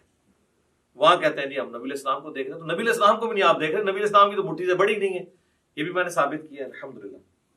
ساتھ ساتھ تھوڑی سی برین واشنگ ہوتی رہنی چاہیے، تبھی چیزوں کی سمجھ آتی ہے۔ تو اللہ اکبر کہہ کے ارسال الیدین کیا یا ہاتھ باندھے اور آپ نے دعائے قنوت پڑھی، اس کے بعد اللہ اکبر کہہ کے دعائے قنوت کے بعد روشی بھی پڑھنا ہے، اور پھر آپ نے وہ پورا کیا۔ اب چونکہ چاہے آپ نے فصل کیا ہوا ہے، درمیان میں دو پڑھ کے سلام پھیرے ہوئے ہیں، یا آپ نے دو کے بعد آپ کھڑے ہوئے ہیں، دونوں صورتوں میں تیسری رکعت تو آپ کی وتر کی آخری ہوگی، اس میں پھر آپ تورکی بیٹھیں گے۔ بلکہ سنن کبریٰ البیہقی میں یا مصنف ابن ابی شیبہ میں ملتا ہے نا کہ جس رات سیدنا ابو بکر کو دفن کیا گیا تو رمضان کی رات نہیں تھی، تو حضرت عمر نے کہا میں نے تو وتر ہی نہیں پڑھے ہوئے ہیں، تو پھر انہوں نے کہا میں جماعت کراتا ہوں تو میرے پیچھے وتر پڑھو۔ اس سے یہ بھی بات پتہ چلی کہ رمضان کے علاوہ وتر کی جماعت کروائی جا سکتی ہے۔ تو اس میں انہوں نے وتر اسی طریقے سے پڑھائے تھے کہ انہوں نے درمیان تشہد چھوڑا تھا اور اپنا 3 وتر پڑھائے تھے۔ اور وتر کے اوپر میرا ڈیٹیلڈ 130 مسئلہ ہے، اس میں میں نے ساری نیٹی گریٹیز ڈسکس کی ہیں، آج اس ڈیٹیل میں جانے کی ضرورت نہیں۔ نماز وتر بھی کمپلیٹ ہوگی، کوئی چیز ہے تو نہیں کی نماز وتر کے حوالے سے؟ کون سی دعا آخر میں؟ وتر کے بعد جب ختم کرتے ہیں، وتر کے بعد وہ تو اذکار ہے نا، وہ وتر کے طریقے میں تو نہیں آتے، وہ تو ہے سبحان الملک القدوس اور 3 دفعہ پڑھ کے رب الملائکۃ والروح، آخری بار اس کو اونچی، وہ تو اذکار ہیں، وہ تو علیحدہ سے ہمارے لکھے ہوئے ہیں۔ فی الحال ہم طریقے کو ڈسکس کر رہے ہیں، اور یہ تو ہو گیا نماز وتر کا طریقہ۔ اب آ جائیں آپ نماز عیدین کے طریقے کے اوپر، تو وہ تو ہوتی 2 رکعت ہے، چاہے وہ عید الاضحیٰ ہو یا عید الفطر ہو، 2 رکعتیں ہوتی ہیں، اور اس میں 12 تکبیرات ہوتی ہیں، جو ابو داؤد کے اندر حدیث موجود ہے، الموطا امام مالک کے اندر موجود ہے کہ 7 تکبیرات سورۃ الفاتحہ سے پہلے پہلی رکعت میں، اور 5 تکبیرات سورۃ الفاتحہ سے پہلے دوسری رکعت میں۔ یہ طریقہ ہے، اور اگر کوئی بھول جائے تو رکوع کے بعد بھی کر سکتا ہے۔ اس میں طریقہ یہی ہے کہ اللہ اکبر کہہ کے آپ نماز شروع کریں گے۔ اگر آپ نے وضع الیدین کیا ہے تو آپ جب تکبیرات کہیں گے اللہ اکبر تو دوبارہ ہاتھ باندھیں گے۔ اگر آپ ارسال الیدین کر رہے ہیں تو اللہ اکبر اللہ اکبر، یوں 7 تکبیرات کو آپ پورا کریں گے، اور اس کے بعد یعنی ثنا پڑھنے کے بعد 7 تکبیرات، پھر اعوذ باللہ بسم اللہ پڑھ کے امام نے سورۃ الفاتحہ پڑھنی ہے، آپ نے سننی ہے۔ اور دوسری رکعت میں امام جب سورۃ الفاتحہ شروع کرنے لگے گا اس سے پہلے وہ تکبیرات کہتا ہے۔ اگر کوئی پہلے میں بھول گیا ہوا ہے تو دوسرے میں 12 پوری کر لے، یعنی یہ زائد تکبیرات ہی ہیں، سنت افضل عمل ہے۔ تو عید کی نماز کے اندر یہ ایک مین چیز ہے، اور عید کی نماز جمعے کی طرح دن کی نماز ہونے کے باوجود جہری نماز ہے۔ ویسے دن کی جتنی نمازیں ہیں وہ سرن ہے، چاہے زور ایسا ہے، جمعے کی بلند آواز سے ہوتی ہے، اور عید کی بھی اگرچہ دن کی نماز ہے لیکن وہ جہرن پڑھی جاتی ہے۔ اور دوسرا فرق یہ ہے کہ جمعے میں خطبہ پہلے ہوتا ہے، نماز بعد میں، اور عیدین کے اندر کیا ہوتا ہے؟ نماز پہلے خطبہ بعد۔ باقی وہ آل امیہ نے پہلے شروع کروا دیا تھا، کیونکہ بعد میں حضرت علی کے اوپر وہ لانتے کرتے تھے، تو ظاہر سامنے تو صحابہ بیٹھے تھے۔ 500 تکبیروں میں باندھنے یار میں نے بتایا ہے کہ اگر ارسال الیدین کر رہے ہیں تو ارسال الیدین کریں گے، اگر وضع الیدین کرنا ہے تو وضع الیدین، چھوڑنا نہیں ہے۔ حنفی چھوڑتے ہیں، مجھے پتا ہے، ہاں وہ میں نے کلیئر کر دیا کیا کرنا ہے، اسی لیے کہا ہے تو اس کو مزید کلیئر کرتے تھے۔ تو عید کی نماز کے اندر ہمارے حنفی بھائیوں کے اندر یہ چیز موجود ہے کہ وہ ارسال الیدین کرتے ہیں، اور آخری دفعہ جب وہ تکبیر کہتے ہیں، خیر وہ 12 تکبیریں تو کہتے بھی نہیں، وہ 6 تکبیریں کہتے ہیں، تو اس کو باندھتے ہیں۔ تو ٹھیک ہے یار، کسی بہانے چلو سال بعد یا رفع دین کر رہے ہیں، کرن دو۔ شکر ہے کہ وہ جو گھوڑوں کی دموں والا انہوں نے ایک تماشا لگایا ہوا تھا، اور وہ کہتے تھے وہ بت رکھ کے آتے تھے، وہ ساری چیزیں ختم ہو جاتی ہیں۔ رفع الیدین نماز کا سکون برباد کرتا ہے، تو جے سال بعد وہ سکون والی نماز دی بے سکونی کرنے لگے نا، یعنی سنت کے مطابق عمل کرنے ہی لگے، تو کرنے دیں یار، باندھنا کرا دیو کہ رفع الیدین ہونا تھا۔ عید قائم ہے تو ان کی ڈاکٹرین ختم ہے، وہ کہتے ہیں نماز کے سکون کو برباد کرتا ہے تو پھر ہر رفع الیدین کرے گا۔ وہ کہتے ہیں بس پہلا ٹھیک ہے، اس کے بعد جو ہے وہ برباد کرتا ہے۔ تو وہ قنوت وتر والا بھی رفع الیدین کرتے ہیں، ان کو کرنے دیں، ہم بھی کرتے ہیں، تو میں بتا رہا تھا کہ عید کی نماز کا جو پہلا خطبہ ہے انہوں نے شروع اس لیے کرایا کہ بعد میں تو یہ بھیجتے تھے لانتے، تو لوگ بھیجتے تھے ان کے اوپر لانتے، ٹھیک ہے، اور میں نے یہ بخاری مسلم سے ثابت کی ہے یہ کیا سلسلہ شروع ہوا. تو کربلا ہر جگہ آئے گی، یہ آپ نے یاد رکھنا ہے، کربلا سے آپ کی جان نہیں چھوٹنی، ٹھیک ہے. تو یہ ہو گیا جناب عیدین کا طریقہ، دونوں عید کی نمازوں کا یہی طریقہ ہے. اور نیت سب کے لیے وہی ہے، ذہن میں حاضر کرنی ہے. لوگ عید والے دن نیت یاد کرا رہے ہوتے ہیں کہ جناب یاد کر لو ہے کرنی ہے. اچھا جی، اب آ جائیں اب آخر میں نماز جنازہ کی. نماز جنازہ بھی جو ہے یہ بھی کبھی کبھار پڑھنی ہوتی ہے، اس لیے اس کی بھی تکبیرات اس طریقے سے ہوں گی. نیت کیا ہے وہ لوگ یاد کروا رہے ہوتے ہیں. نیت پھر ذہن کو حاضر کرنے کا نام ہے اور آپ نے نماز پڑھی. لیکن نماز جنازہ اس لیے مختلف ہے کہ یہ عام نمازوں کی طرح نہیں ہے، نہ اس میں رکوع ہے نہ اس میں سجدہ ہے، اس لیے اس کا پروٹوکول ذرا ڈیفرنٹ ہے. پروٹوکول ڈیفرنٹ ہے تو پھر ظاہر ہے اس کے اندر جب آپ اللہ اکبر کہہ کے نماز شروع کریں گے، وضو الیدین کریں یا ارسال الیدین کریں، تو پہلی تکبیر کے بعد ثنا گوئی نہیں ہے اس کے اندر. وہ روایتیں کمزور ہیں. اعوذ باللہ من الشیطان الرجیم، بسم اللہ پڑھ کے سورۃ الفاتحہ ہے اور ساتھ کوئی ایک سورت آپ ملا لیں، یہ سنت ہے. اور دوسری تکبیر جب آپ کہیں گے اللہ اکبر کہہ کے ہاتھ باندھ لیں گے. اگر ارسال الیدین کر رہے ہیں دونوں طریقے درست ہیں، اگر باندھ رہے ہیں تو آپ پھر اس حالت میں درود شریف پڑھیں گے. پھر تیسری تکبیر اللہ اکبر کہہ کے اس میں آپ دعائے جنازہ میت کے لیے پڑھیں گے، جو ابو داؤد ترمذی ابن ماجہ میں مشہور دعا ہے، اللہم اغفر لحینا ومیتنا وشاہدنا وغائبنا وصغیرنا وکبیرنا، یہ والی دعا. اس کے علاوہ بھی صحیح مسلم شریف میں اور دعائیں ہیں، کوئی سی بھی آپ ایک دعا پڑھ لیں. نہیں یاد ہے ربنا آتنا فی الدنیا پڑھ لیں، رب اجعلنی پڑھ لیں، کوئی بھی دعائے معصورہ پڑھ لیں جب تک آپ کو وہ یاد نہیں. پھر چوتھی تکبیر کہہ کے آپ اللہ اکبر کہیں گے، یوں ہاتھ باندھ لیں گے اور پھر دائیں طرف ایک سلام پھیر. نماز جنازہ چونکہ مختلف ہے تو اس میں یہ بھی مختلف ہے کہ آپ نے صرف ایک طرف سلام پھیرنا، السلام علیکم ورحمۃ اللہ. تابعین سے دو طرف پھیرنا بھی ثابت ہے، لیکن صحابہ اور نبی علیہ السلام سے ایک طرف ثابت ہے. دو طرف والی روایتیں کمزور ہیں. اگر کوئی پھیر لیتا ہے ہم اس کے اوپر فتویٰ نہیں لگاتے. اور بعض اوقات آپ کو کسی ایسی جگہ پہ پڑھنی پڑتی ہے نا، تو میں پھر یہ کرتا ہوں کہ جب امام دو طرف پھیر رہے ہیں نا تو میں اس کے دوسرے پھیرنے کا بھی انتظار کرتا ہوں. جب وہ دوسرا پھیرتا ہے تو میں پہلے ہی پھیر کے. یہ تو کہتے ہیں وہ جناب پہلا پھیریں گے، اینج ہاتھ کھول لینے، اینج کر لینے، اور اس چکر ہی نہ پاؤ. پہلے دیکھو فاتحہ ہی نہیں پڑھ رہے جنازے کے اندر. فاتحہ کے بغیر تو نماز نہیں ہوتی. صحیح بخاری میں موجود ہے کہ عبداللہ ابن عباس نے بلند آواز سے نماز جنازہ میں فاتحہ پڑھی تاکہ بتایا جائے یہ سنت عمل ہے.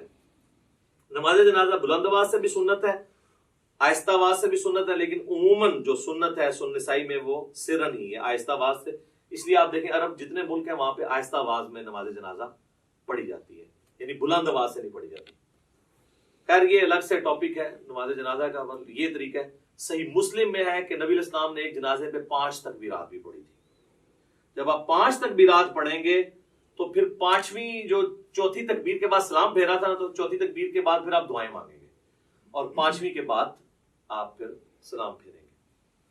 شیعہ عموماً 5 ہی کرتے ہیں، سنی جو ہیں وہ 4 ہی کرتے ہیں. ویسے شیخ زبیر صاحب کے جنازے پہ بھی 5 ہوئی تھی اور مولانا ساق صاحب کے جنازے پہ انہوں نے وصیت کی ہوئی تھی، تکبیرات بھی 5 ہوئی تھی، سلام بھی ایک طرف پھیرا گیا. انہوں نے وصیت کی تھی کہ ہمارا جنازہ سنت کے مطابق جس طرح حرمین میں پڑھا جا رہا ہے عرب ملکوں میں ویسے پڑھانا ہے. اس طرح سے نہیں کہ وہاں پہ جو کچھ ہو رہا ہے وہ سنت کے مطابق ہو رہا ہے، یعنی یہ کام سنت کے مطابق. تو نماز جنازہ کا یہ طریقہ ہے. اکثر لوگ ہمارے بھائیوں کو تنگ کرتے ہیں اور نماز جنازہ ریکارڈ کریں، سر کی ریکارڈ کریں، یہ ٹوٹل طریقہ ہے، نہ رکوع ہے نہ سجدہ ہے. اور پریکٹیکلی یعنی وہ جنازہ پڑھ کے بتانا ضروری نہیں ہے، بس پوسچر بتا دیا آپ خود کر لیں. اور بچپن سے ہم لوگ پڑھتے آ رہے ہیں. فرق اس میں یہی ہے کہ سورۃ الفاتحہ سورت ہے، دوسری میں درود شریف نماز والا، تیسری میں دعا ہے. بہتر ہے جنازہ والی دعا پڑھیں اور چوتھی میں آپ نے سلام پھیر دینا، یا چوتھی کے بعد بھی دعا ہے، پانچویں کے بعد سلام پھیر دیں. تو یہ ہے. اس کے بعد میت کے لیے دعا ہے قبر پہ جا کے، وہاں پہ نہیں ہے اجتماعی دعا ثابت. دیوبندی نہیں کرتے، بریلوی کرتے ہیں، اور وہ کہتے ہیں یہ بریلوی غلط کر رہے ہیں، ثابت نہیں ہے. تو دیوبندیوں سے پوچھا جو آپ فرض نماز کے بعد اجتماعی دعا کرتے ہیں یہ بھی تو ثابت نہیں ہے، تو وہاں پھر ان کے پاس کوئی جواب نہیں ہوتا. تو دونوں ہی اپنے اپنے حصے کا غلط کام کر رہے ہیں. سنت یہی ہے کہ آپ نے سنت اذکار کرنے ہیں فرض نماز کے بعد. اور میت کے لیے ابو داؤد میں الفاظ ہیں کہ جب دفنا چکو تو اس کے لیے وہاں مغفرت کی، قبر میں سوالوں کی استقامت کے لیے دعا کرو. اور صحیح مسلم میں ڈیٹیل حدیث موجود ہے. عمر بن عاص نے تو وصیت کی تھی اتنی دیر بیٹھنا ہے میری قبر کے پاس جتنی دیر اونٹ کو نہر کر کے اس کا گوشت تقسیم کیا جاتا ہے، ایٹ لیسٹ 2 گھنٹے، کم از کم 2-2.5 گھنٹے. تو یہ سنت طریقہ ہے. یہ سارا ہو گیا جی. کوئی چیز اس میں نماز جنازہ میں، نماز وطر کے اندر، نماز عیدین میں یا عام نماز کے اندر کوئی چیز رہ گئی ہو؟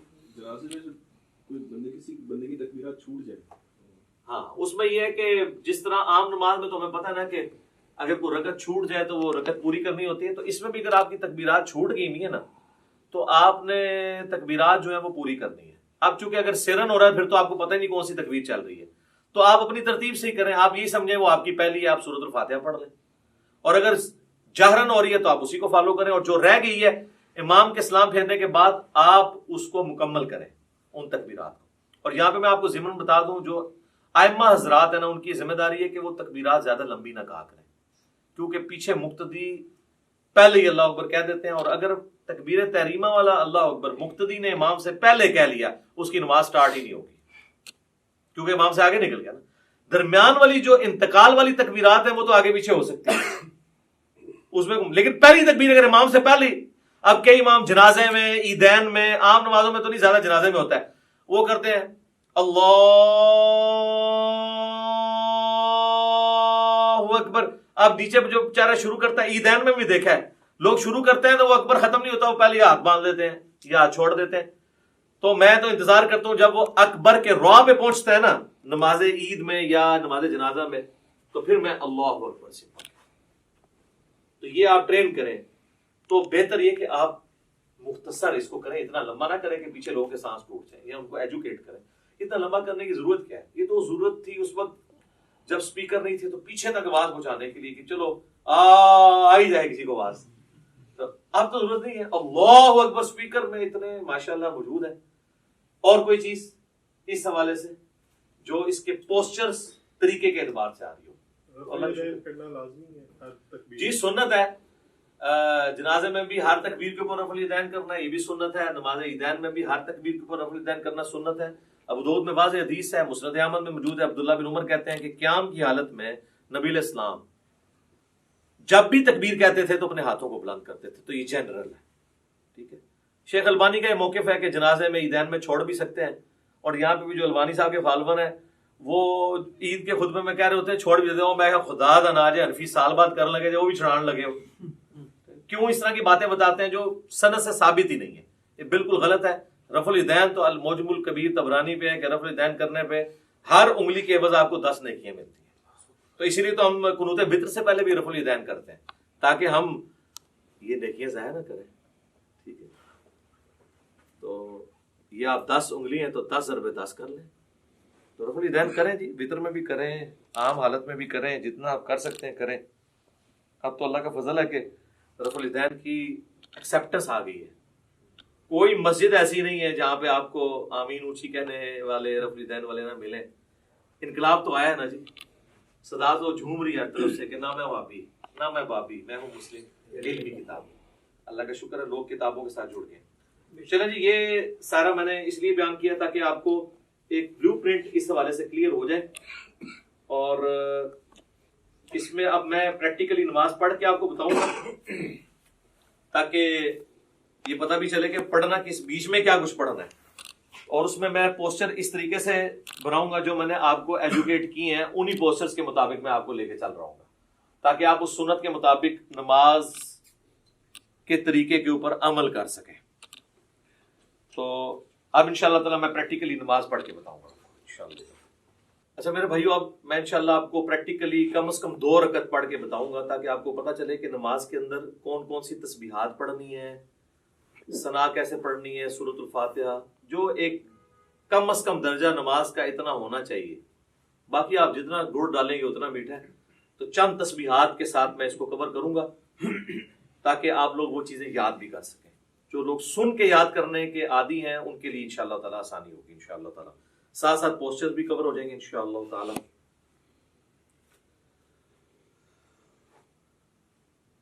اللہ اکبر. سبحانك اللهم وبحمدك وتبارك اسمك وتعالى جدك ولا إله غيرك.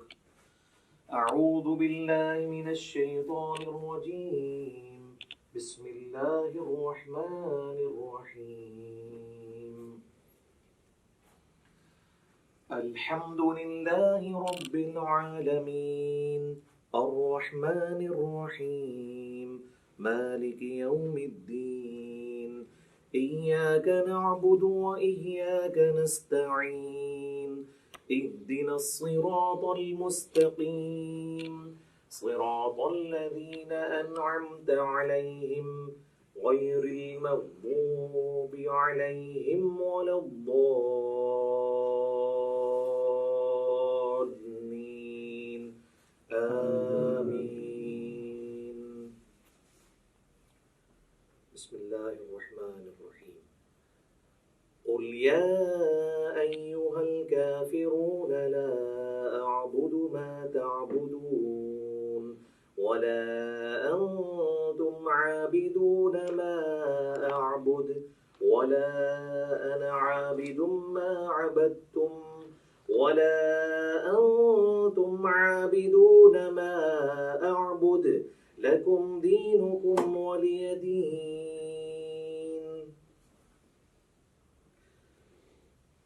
الله أكبر سبحان ربي العظيم سبحان ربي العظيم سبحان ربي العظيم سبحانك اللهم ربنا وبحمدك اللهم اغفر لي سبوح قدوس رب الملائكة والروح سمع الله لمن حمده اللهم ربنا ولك الحمد حمدا كثيرا طيبا مباركا فيه الله أكبر سبحان ربي الأعلى سبحان ربي الأعلى سبحان ربي الأعلى سبحانك اللهم ربنا وبحمدك اللهم اغفر لي سبوح قدوس رب الملائكة والروح الله أكبر رب اغفر لي رب اغفر لي اللهم اغفر لي وارحمني واهدني وعافني وارزقني الله أكبر سبحان ربي الأعلى سبحان ربي الأعلى سبحان ربي الأعلى سبوح قدوس رب الملائكة والروح سبحانك اللهم ربنا وبحمدك اللهم اغفر لي الله أكبر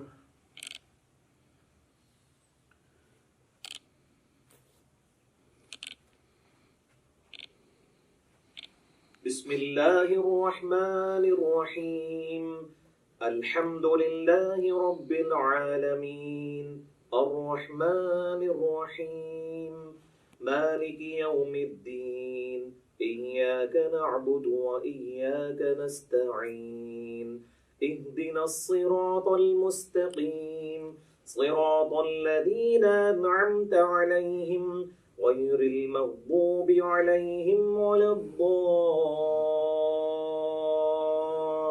الضالين آمين بسم الله الرحمن الرحيم قل هو الله أحد الله الصمد لم يلد ولم يولد ولم يكن له كفوا أحد الله أكبر سبحان ربي العظيم سبحان ربي العظيم سبحان ربي العظيم سبوح قدوس رب الملائكة والروح سبحانك اللهم ربنا وبحمدك اللهم اغفر لي سمع الله لمن حمده اللهم ربنا ولك الحمد حمدا كثيرا طيبا مباركا فيه الله أكبر سبحان ربي الأعلى سبحان ربي الأعلى سبحان ربي الأعلى سبوح قدوس رب الملائكة والروح سبحانك اللهم ربنا وبحمدك اللهم اغفر لي الله أكبر رب اغفر لي اللهم اغفر لي وارحمني واهدني وعافني وارزقني. الله أكبر. سبحان ربي الأعلى سبحان ربي الأعلى سبحان ربي الأعلى سبوح القدوس رب الملائكة والروح. سبحانك اللهم ربنا وبحمدك اللهم اغفر لي. الله أكبر. التحيات لله والصلوات والطيبات. السلام عليك أيها النبي ورحمة الله وبركاته. السلام علينا وعلى عباد الله الصالحين. أشهد أن لا إله إلا الله وأشهد أن محمدا عبده ورسوله. اللهم صل على محمد وعلى آل محمد كما صليت على إبراهيم وعلى آل إبراهيم إنك حميد مجيد. اللهم بارك على محمد وعلى آل محمد كما باركت على إبراهيم وعلى آل إبراهيم إنك حميد مجيد. اللهم إني أعوذ بك من عذاب جهنم ومن عذاب القبر ومن فتنة المحيا والممات ومن شر فتنة المسيح الدجال. اللهم ربنا آتنا في الدنيا حسنة وفي الآخرة حسنة وقنا عذاب النار. السلام علیکم ورحمۃ اللہ. السلام علیکم ورحمۃ اللہ. اللہ اکبر. السلام علیکم. تبارک یا ذا الجلال والاکرام. اچھا، آپ لوگوں نے گھبرانا نہیں ہے. میں نے نماز کو اس کے اعلیٰ ترین درجے پہ پڑھا ہے. اگر آپ اس کو لوز درجے پہ پڑھنا چاہتے ہیں تو سبحان ربی العظیم 3 دفعہ کافی ہے، سبحان ربی الاعلیٰ 3 دفعہ کافی ہے، اور 2 سجدوں کے درمیان رب اغفر لی یہ پڑھ لینا کافی ہے. باقی تشہد میں آپ نے نظر اپنی انگلی پہ رکھنی ہے. ابو داؤد میں حدیث ہے نبی علیہ السلام انگلی کی طرف دیکھتے رہتے تھے. اس طریقے سے سلام پھیرتے وقت یہاں پہ یہ یعنی اس میں آپ نے اس ریجن سے باہر نہیں جانا. باقی سنن نسائی کے اندر حدیث موجود ہے کہ نبی علیہ السلام ضرورت کے تحت بغیر گردن ہلائے ہوئے آگے یعنی دائیں بائیں بھی دیکھ لیا کرتے تھے. بعض کا ضرورت ایسی پڑ جاتی ہے، نماز کا ٹائم کتنا رہ گیا جماعت کھڑے ہونے میں، تو اس کے لیے نماز میں اگر کسی نے یوں گھڑی دیکھ لی تو بالکل جائز ہے، اس میں کوئی مسئلہ نہیں ہے. یہ کوئی ایسی چیز نہیں جو نماز کو توڑ دے. تو یہ 2 رکعت والی نماز تھی، اس لیے میں نے پہلے تشہد میں ہی تورک بیٹھ گیا. اگر یہ درمیان والا تشہد ہوتا تو میں اس طرح بیٹھتا اور عبدہ و رسولہ کے بعد اللہم صلی علی محمد وعلی آل محمد افضل ہے، یا اس کے بغیر ہی عبدہ و رسولہ کے بعد میں پھر تیسری رکعت کے لیے یوں کر کے کھڑا ہو جاتا اور پھر تیسری رکعت بھی مکمل کرتا، چوتھی کے بعد پھر تورک بیٹھتا. میں نے 2 رکعت اس لیے کی تاکہ آپ کو یہ پتہ چل جائے کہ بیچ میں پڑھنا کیا ہے. اب آپ آ جائیں نماز وتر کی طرف. نماز وتر میں بھی میں نے آپ کو پہلے بتا دیا کس طریقے سے پڑھنا ہے. اب اس کی جو آخری رکعت ہے وہی سب سے امپورٹنٹ ہے کہ جس میں آپ نے سورت ملانے کے بعد دعائے قنوت پڑھنی ہے. سنت یہی ہے کہ پہلی رکعت میں آپ سبح اسم ربک الاعلی پڑھیں، دوسری میں قل یا ایھا الکافرون، اور تیسری میں قل ھو اللہ احد، اور قل اعوذ برب الفلق قل اعوذ برب الناس بھی ثابت ہے. تو بہرحال فرض کیا ہم وتر کی تیسری رکعت میں پہنچ گئے ہیں، ہم نے سورت بھی ملا لی ہے. اگر ہم وضع الیدین کر کے نماز پڑھ رہے ہیں تو میں اسی سے سٹارٹ لیتا ہوں تاکہ آپ کو پتہ چلے اس کے بعد کرنا کیا ہے. بسم اللہ الرحمن الرحیم. قل هو اللہ احد اللہ الصمد لم یلد ولم یولد ولم یکن له کفوا احد. اللہ اکبر. اللهم اهدني فيمن هديت وعافني فيمن عافيت وتولني فيمن توليت وبارك لي فيما أعطيت وقني شر ما قضيت فإنك تقضي ولا يقضى عليك إنه لا يذل من واليت ولا يعز من عاديت تباركت ربنا وتعاليت. اللهم صل على محمد وعلى آل محمد كما صليت على إبراهيم وعلى آل إبراهيم إنك حميد مجيد. اللهم بارك على محمد وعلى آل محمد كما باركت على إبراهيم وعلى آل إبراهيم إنك حميد مجيد. الله أكبر. سبحان ربي العظيم سبحان ربي العظيم سبحان ربي العظيم. سمع الله لمن حمده. اللهم ربنا ولك الحمد حمدا كثيرا طيبا مباركا فيه. پھر اسی طریقے سے آپ نے کنٹینیو کرنا ہے. یہ وہ ڈفرنس تھا. باقی جو عید کی تکبیرات ہیں وہ تو بتانے کی ضرورت نہیں ہے. سورۃ الفاتحہ سے پہلے آپ نے ہر دفعہ اللہ اکبر کہنا ہے. پھر سال الیدین کر رہے ہیں تو ہاتھ چھوڑ دینے ہیں. اگر وضع الیدین سے نماز پڑھ رہے ہیں تو ہر تکبیر کے بعد آپ نے ہاتھ باندھنے ہیں. اور یہ جو 7 تکبیریں جب ہو جائیں گی، پہلی تو نماز سٹارٹ کرنے والی ہے، جو 8ویں تکبیر وہ بن رہی ہوگی جس میں آپ نے سورہ فاتحہ شروع کرنی ہے، کیونکہ 7 پہلی میں جو ہیں وہ زائد ہیں اور 5 دوسری کے اندر زائد ہیں. اب آ جائیں نماز جنازہ. وہ تو پریکٹیکلی پڑھ کے بھی بتایا جا سکتا ہے، اتنا لمبا نہیں ہے. پہلی رکعت یعنی پہلی جو اس کی تکبیر ہے اس کے بعد اللہ اکبر کہہ کے اگر آپ وضع الیدین کر رہے ہیں تو اس حالت میں، اور ارسال الیدین کر رہے ہیں تو اس حال کے اندر آپ نے سورۃ الفاتحہ اور سورت ملانی ہے. اور دوسری میں آپ نے اللہ اکبر کہہ کے جو ہے وہ درود شریف پڑھنا ہے نماز والا. پھر اللہ اکبر کہہ کے ہر دفعہ رفع الیدین کرنا ہے. تیسری میں آپ نے جو ہے وہ دعا پڑھنی ہے، وہ میں آپ کو پڑھ کے بتا دیتا ہوں. اللہم اغفر لحینا ومیتنا وشاہدنا وغائبنا وصغیرنا وکبیرنا وذکرنا وانثانا. اللہم من احییتہ منا فاحیہ علی الاسلام ومن توفیتہ منا فتوفہ علی الایمان. اللہ اکبر. السلام علیکم ورحمۃ اللہ. یہ مکمل ہو گیا. دوسری طرف تو بتایا ثابت نہیں ہے. تو یہ نماز جنازہ والا بھی ہو گیا. اب انشاءاللہ تعالی ہم فزیکلی جب جماعت میں نماز پڑھنی ہے تو اس میں کیسے پاؤں سے پاؤں ملانا ہے، کس طریقے سے کھڑا ہونا ہے، اس کے لیے کیا پوسچر ہوگا، وہ پریکٹیکلی ہم کچھ بھائیوں کو یہاں صف میں کھڑا کریں گے. پھر میں انشاءاللہ تعالی، کیونکہ بعض اوقات جب آپ جماعت سے نماز پڑھ رہے ہوتے ہیں اس میں آپ کو تھوڑی نرمی کا مظاہرہ کرنا پڑتا ہے. اب یہ لوگ کہتے ہیں جی وہ ہاتھ پھیلا کے یوں اس طریقے سے سجدہ کرنا ہے، لیکن سر سنن ابی داؤد میں، سنن نسائی میں یہ بھی حدیث ہے کہ اپنے بھائیوں کے لیے جماعت میں نرم ہو جاؤ. جب آپ جماعت میں نماز پڑھ رہے ہوں گے پھر آپ نے یہ والا سجدہ نہیں کرنا.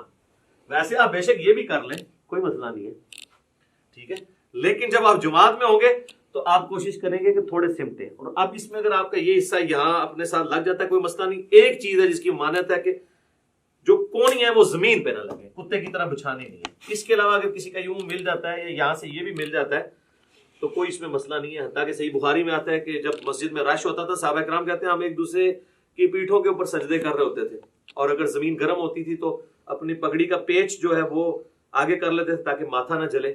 تو وہ اتنا کوئی ایشو نہیں ہے. ایون بخاری مسلم میں آتا ہے کہ نبی علیہ السلام نے قیام جو ہے اور رکوع جو ہے وہ ممبر کے اوپر کیا ہے، اور سجدے کے لیے ممبر کی سیڑھیاں اتر کے تو نماز پڑھی ہے. یہ فرض نماز کی بتا رہا ہوں، چونکہ ہمارے معاشرے میں ساری چیزیں معیوب سمجھی جاتی ہیں. تعلیم دینے کے لیے نہیں، فزیکلی آپ نے اس طرح نماز پڑھی ہے تو کوئی اتنا ایشو نہیں ہوتا. چھوٹی چھوٹی چیزوں کو مذاق بنایا ہوتا ہے. اس میں ہم آپ کو یہ بھی بتا دیتے ہیں جماعت کی نماز کو پریکٹیکلی کرنے سے پہلے کہ اگر آپ 2 بندوں کی جماعت کروا رہے ہیں نا تو یہ آپ بالکل ساتھ کھڑا کریں گے. یہ جو کہتے ہیں نا جی امام جو ہے اس طرح کھڑا ہو، نہیں، وہ تو واضح صحیح بخاری موجود ہے. حضرت عبداللہ ابن پنجے قبلہ رخ ہونے چاہیے. یہ ایڑیاں ملانے کے چکر میں اور یوں کرنے کے چکر میں یہ پنجے ڈسٹرب کرتے ہیں، یہ بالکل غلط ہے. پاؤں ملانے کا حکم ہے، ایڑی سیدھ میں کرنی ہے. ایڑی کبھی بھی اس طریقے سے نہیں مل سکتی ہے کیونکہ پنجے چوڑے ہوتے ہیں، پنجے ہی ملیں گے اور آپ قبلہ رخ سے تو نہیں آپ کمپرومائز کر سکتے. تو اس طرح بالکل برابر رکھنا ہے. نشانی یہ ہے کہ جو لیفٹ پہ کھڑا ہوگا وہ امام ہوگا. صحیح بخاری میں عبداللہ ابن عباس کہتے ہیں کہ میں نبی علیہ السلام تہجد کی نماز پڑھ رہے تھے تو میں آپ کے لیفٹ پہ آ کے کھڑا ہو گیا تو آپ نے مجھے کان سے پکڑ کے یوں یہاں لا کے کھڑا کیا تو نماز بھی نہیں ٹوٹی. یہ کہتے ہیں انگوٹھا ہل جائے نماز ٹوٹ جاتی ہے. تو دائیں طرف کھڑا کیا, اس میں یہ کئی الفاظ نہیں ہے کہ مجھے دائیں طرف تھوڑا سا پیچھے کھڑا کیا, بالکل صاف. یہ ملیں گے. اب آپ دیکھیں اللہ اکبر کہہ کے جب ہم, آپ بھی کریں اللہ اکبر, یہ ہاتھ باندھ رہے ہیں نا, اب انہوں نے بھی اپنے جسم کے مطابق کھولا ہوا ہے, میں نے بھی اپنے جسم کے مطابق. تو آپ دیکھ رہے ہیں کہ ہمارا شولڈر بھی جو ہے نا, یہ شولڈر سینٹر سے آگے کور کریں, شولڈر بھی مل رہے ہیں. اگر میں ذرا سا پاؤں زیادہ کھول دوں گا تو ہمارے شولڈر نہیں ملیں گے. آپ یہ دیکھیں میں آپ کو پریکٹیکلی کر کے بتاتا ہوں. یہ میں نے پاؤں کھولے نا تو اب یہ شولڈر دور ہو جائیں گے. پاؤں ملے ہوئے ہیں, پاؤں پہ زور ہوتا ہے, شولڈر نہیں. اور بعض کا ایسا زور ہوتا ہے کہ اگلے کے پاؤں درد کرنا شروع کر دیتے ہیں. تو آپ نے درمیان میں یوں رکھنا ہے اسے. اس طریقے سے اللہ اکبر کہہ کے رکوع میں جائیں گے تو یہ ساتھ ہی رہنا ہے اس طرح. ٹھیک ہے جی. اور اب مسئلہ آئے گا جب ہم نے تورک بیٹھنا ہوگا. تو اب آپ دیکھیں جب ہم سمیع اللہ لمن حمدہ ربنا ولک الحمد کہہ کے ہم جاتے ہیں سجدے کے بعد, جب ہم تورک بیٹھنے لگیں گے نا, اگر ہم نے اتنا کھولا ہوا ہے نا, اگر میں تورک نہیں بیٹھوں گا یہ تورک کبھی بھی نہیں بیٹھ سکتے, کیونکہ یہ میرے اوپر ہی آگے گر جائیں گے, کیونکہ ایک اینگل پہ شفٹ ہوتے ہیں. تو آپ دیکھیں میں آپ تورک بیٹھنے لگوں یہ بھی بیٹھیں گے, یہ دیکھیں خود بخود اینگل سیٹ ہو گئے.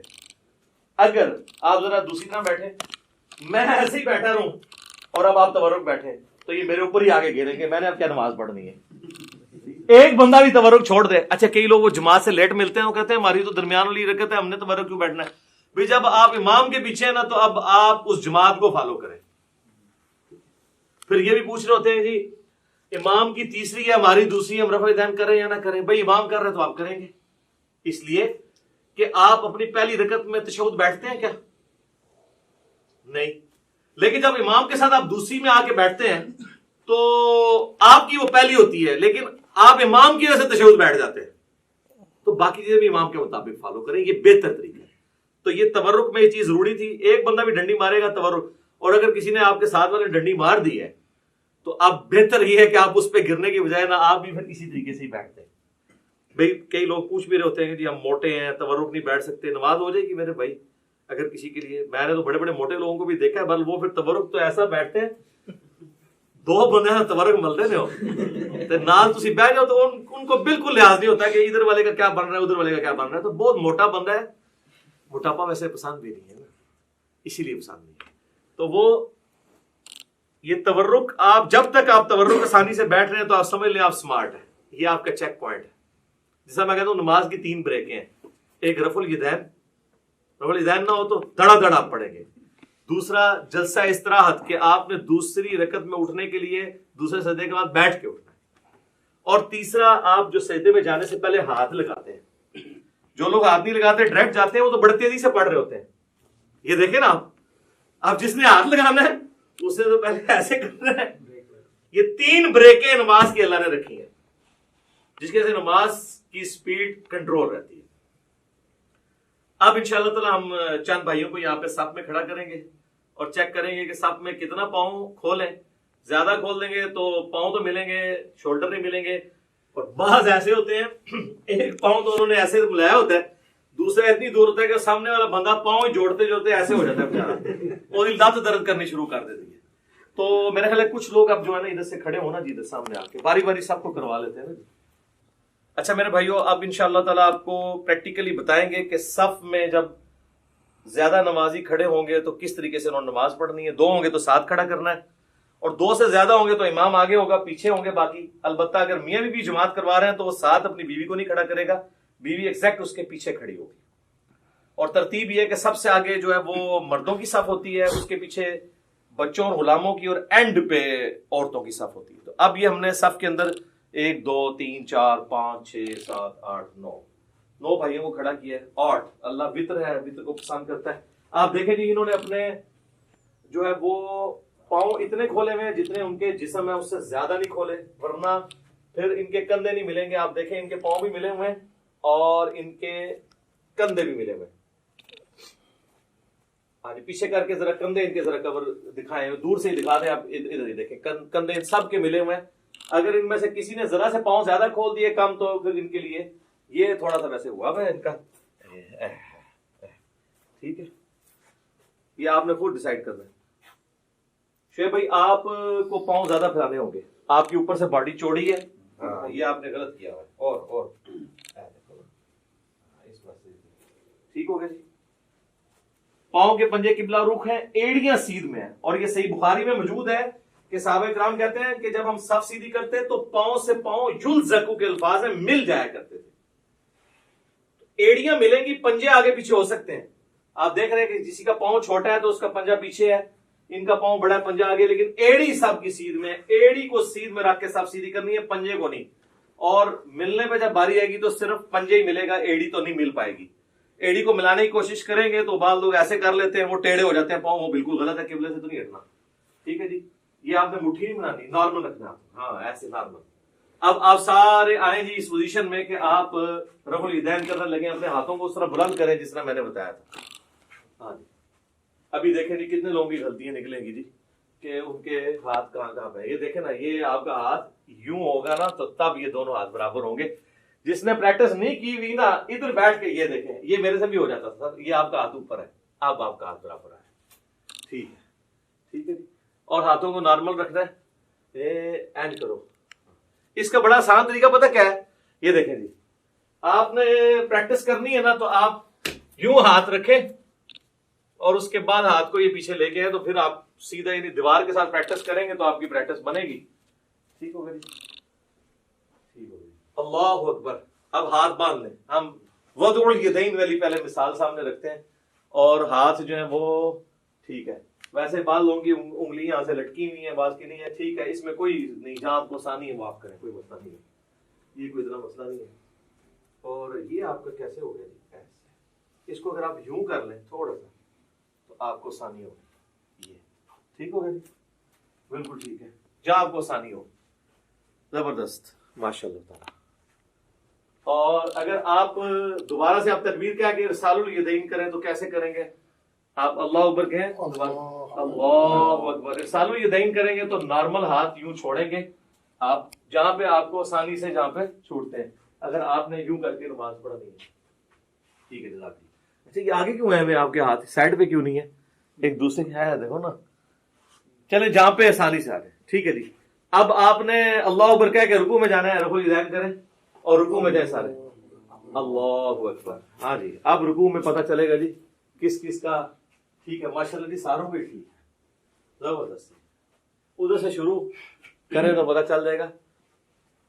یہ آپ شیشے میں پریکٹس کی ہوگی تو ٹھیک ہوگا. تھوڑا سا پیٹ جو ہے نا یہ ایسے بس ٹھیک ہے، آلموسٹ ٹھیک ہے. اور انگلیاں پھیلی ہوئی، گھٹنے کو مضبوطی سے پکڑنا ہے.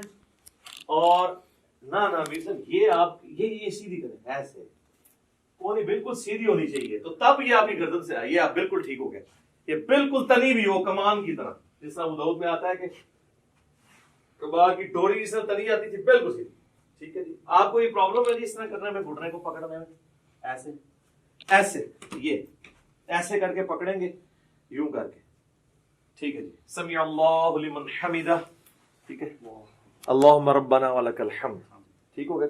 اور اس کے بعد اب آپ اللہ اکبر کہتے ہوئے، میں نے اللہ اکبر کہنا تو آپ نے سجدے کی طرف جانا ہے پہلے ہاتھ لگاتے ہوئے. جی اللہ اکبر. ٹھیک ہو گئی.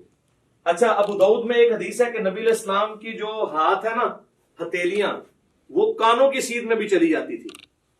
یعنی آپ اس کو کندھے سے آگے بھی لے کے جا سکتے ہیں. بعض لوگ کہتے ہیں جی ماتھے سے آگے نہیں انگلیاں جانی چاہیے، کوئی مسئلہ نہیں، جا سکتی ہیں.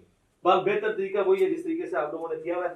اب آپ دیکھیں، اب آپ چوڑا سجدہ نہیں کر سکتے، آپ لوگوں کے آپ کو ایک دوسرے کو اکاموڈیٹ کرنا پڑا ہے، تو نماز میں اسی طریقے سے کرنا ہے. اور پیچھے سے ایڑیاں سب کی جڑی ہوئی ہیں جی. ہاں جی، ایڑیاں بھی دیکھنی ہے اور پنجے قبلہ رخ ہونے چاہیے. ٹھیک ہے، ٹھیک ہے، جزاک اللہ، بہترین. اب میں اللہ اکبر کہوں گا تو آپ نے جلسے بیٹھنا ہے. اللہ اکبر. دایاں پاؤں کھڑا کیا اور بایاں بچھا لیا. ٹھیک ہو گیا جی. آپ اس میں دیکھیں کوئی نہیں، آپ دو سجدوں کے درمیان نہیں انگلی اٹھانی، انگلی تھلے رکھو. ہاں، اینڈ رکھنا ہے نارمل. اور آپ گھٹنوں تک بھی رکھ سکتے ہیں، گھٹنوں سے آگے بھی، جہاں آپ کو آسانی، اس میں کوئی نہیں ہے. اور نارمل رکھنی ہے انگلی، نہ ایسے جوڑنی، نہ ایسے. سجدے میں بھی میں نے بتایا نہ جوڑنی، جو نارمل ہے. اچھا، اب ہم نے دوسرا سجدہ کریں اور پھر اس کے بعد آپ سب تورک بیٹھیں، کیونکہ اس طرح تو آپ بیٹھ جائیں گے، تورک بیٹھنا ہے. اب اللہ اکبر کہوں گا، دوسرا سجدہ کریں. اللہ اکبر.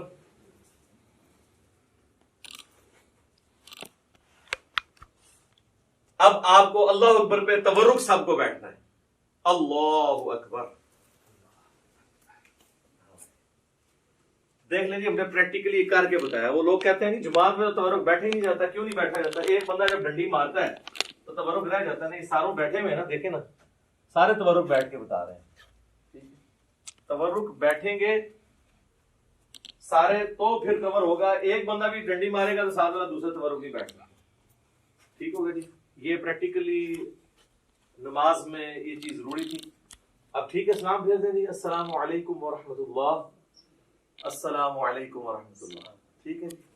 اچھا میرے بھائیوں، آج کی یہ پریکٹیکل ہماری جو نشست تھی اب اس سے کنکلوڈ کرتے ہیں. بیسیکلی میں نے کوشش کی کہ آپ کو ایک بلو پرنٹ آپ کے سامنے رکھ دیا جائے کہ آپ نے نماز پڑھنی کیسے.